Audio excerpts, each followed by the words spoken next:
Bonjour Marine Tondelier. Bonjour. Il n'y a pas eu beaucoup d'amour ou d'amitié hier à l'Assemblée nationale à la suite de cette polémique. Il y en a chez les écologistes, Ah bah rassurez-vous. oui, bien sûr. C'est vrai qu'on se tape jamais dessus chez les écologistes. Vous avez des exemples récents? Oh bah ça prendrait trop de temps. Je trouve que ça va beaucoup mieux. On n'a que quelques minutes. Il fait bon vivre dans ce mouvement, rejoignez-le.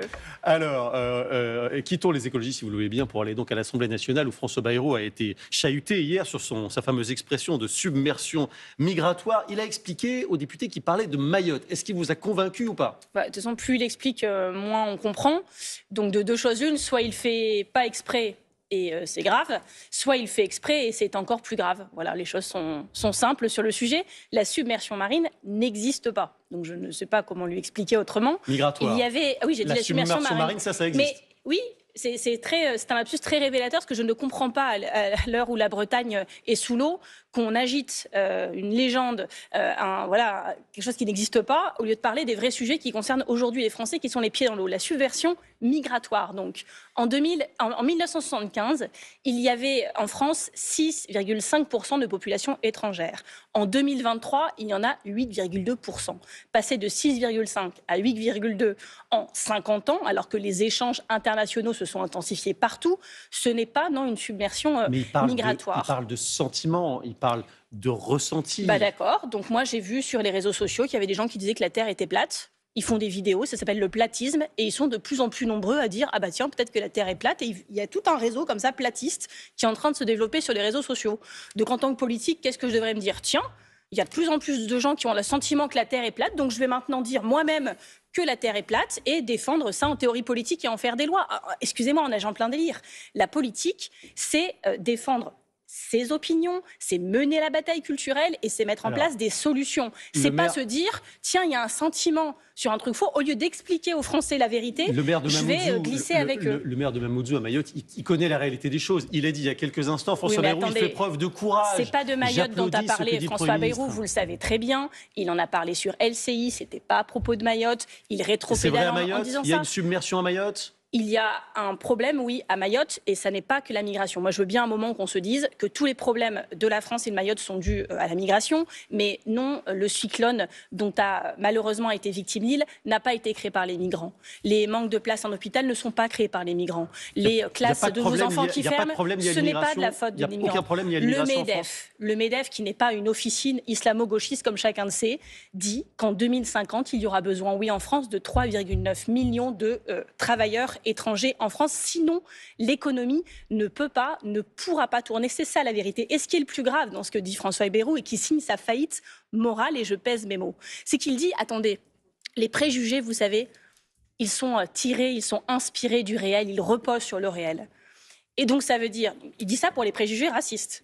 Et donc si on étend son raisonnement magnifique, c'est-à-dire que pour les préjugés aussi sexistes, pour les préjugés antisémites, pour les préjugés homophobes, ça veut dire que tout ça est assis sur le réel. Ça veut dire qu'en fait, les femmes, les juifs, les personnes homosexuelles, en fait, n'ont qu'à bien se tenir, devraient faire attention à comment ils se comportent, parce qu'après, ça crée des préjugés sur eux, qu'ils en sont responsables. Mais où va-t-on? Et c'est le Premier ministre qui dit ça, du MoDem. Ça va mal en France, quand même. Est-ce que vous réclamez des excuses au Premier ministre? C'est ce qu'a fait Cyril Châtelain hier. Est-ce que vous reprenez cette demande ou pas? Ce serait la moindre des choses.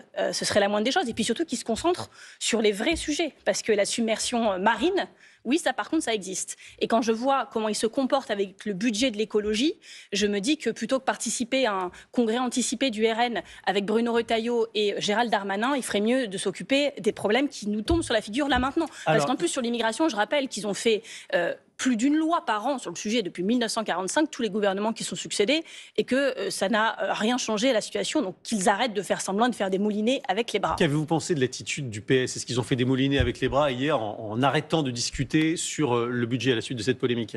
C'est une sage décision et il était temps.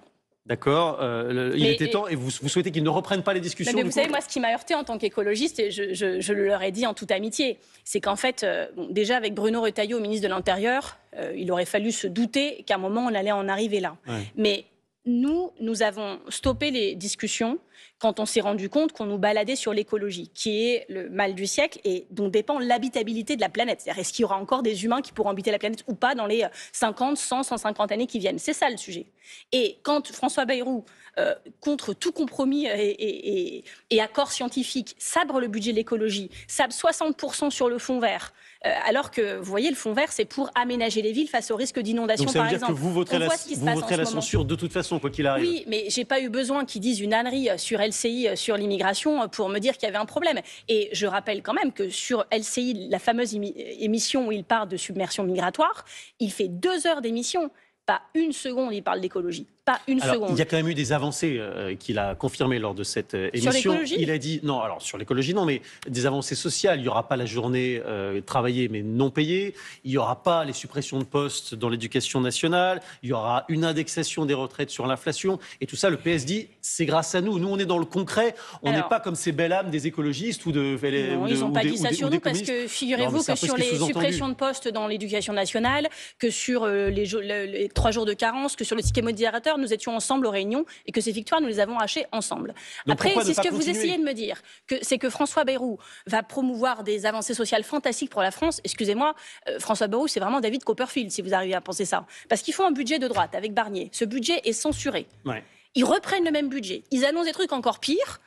Et il rétropédale sur 2-3 éléments. C'est-à-dire qu'en fait, on réussit à s'interposer socialement entre lui et les Français. On empêche quelques régressions et il présente ça à la fin de lui comme des avancées sociales. Ouais. Parce que des trucs horribles qu'il avait proposés, il dit tiens, on va supprimer 4000 postes. Ah bah finalement, on les supprime plus.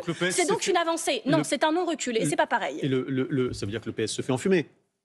Je pense que le PS a conscience, et on en a tous conscience, que le vote de la censure coûtera cher. On n'a pas envie de censurer. C'est pas par plaisir, c'est pas par fierté, c'est pas par revanche. On aimerait beaucoup faire autrement. Je pense que le PS a vraiment envie beaucoup de montrer qu'il a envie de faire autrement. Et je les comprends. S'il ne censure pas, c'est une rupture d'alliance, comme le dit LFI.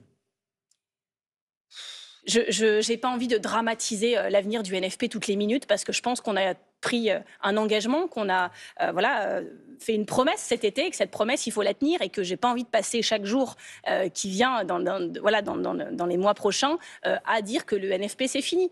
Ça ne peut pas se terminer. Ça ne peut pas se terminer comme ça. Donc les écologistes le disent à leurs collègues socialistes, à leurs collègues insoumis. On doit y arriver. Et ce soir, on sera avec Lucie Castet. Vous saviez, on avait lancé un mouvement gagnonsensemble.fr. C'est un titre, je pense, qu'on comprend bien ce que ça veut dire. Vous pouvez nous rejoindre d'ailleurs. C'est les vœux de la victoire. Parce qu'en 2027, on n'aura pas le choix que de gagner. Et ça sera avec tout le monde. Et je suis ravie de vous annoncer que pour l'instant, tout le monde a promis qu'il serait là ce soir. Tous les partis politiques du camp progressiste, mais aussi une grande partie de la société civile. Et ce soir, on va travailler. Sur le budget, sur les mesures précises, travaillons justement parce qu'il y a une surtaxe pour les grosses entreprises. Et Bernard Arnault dit que c'est une taxe sur le Made in France qui pousse à la délocalisation. Voilà ce qu'il dit. Et il dit, nous, on regarde les conditions aux États-Unis pour nos ateliers plutôt qu'en France parce que, en France, ça va nous coûter de plus en plus cher d'investir. Vous lui répondez quoi ? Vraiment pas honte, Bernard Arnault, parce qu'en 2024, les dividendes ont atteint un record en France. Jamais les actionnaires n'ont été autant payés. Jamais.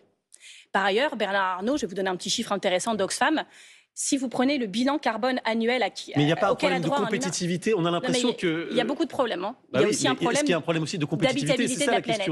Et quand on voit que si on donne un budget annuel à chaque humain sur l'émission carbone qu'il a le droit de faire, les 50% les plus pauvres de la planète l'utilisent en 3 ans. Mais ça ne réglera pas le problème. Les 1% les plus riches de la planète... Délocaliser aux États-Unis, ça ne réglera pas le problème. Les 1% de la planète plus riche, en 10 jours, ils ont leur quota annuel de CO2. Bernard Arnault, c'est en 2h15. C'est-à-dire que le 1er janvier à 2h15, Bernard Arnault avait épuisé son quota carbone. Donc non seulement, oui, Bernard Arnault, qui fait des profits, des surprofits, devrait payer plus d'impôts, mais il devrait même payer un ISF climatique si cela ne tenait qu'aux écologistes. Et ce serait juste normal, juste. Voilà. Ça permettrait de la justice sociale et de la justice environnementale. La faillite morale de François Bayrou, dénoncée ce matin par Marine Tondelier dans les 4V. Merci beaucoup. Merci à vous.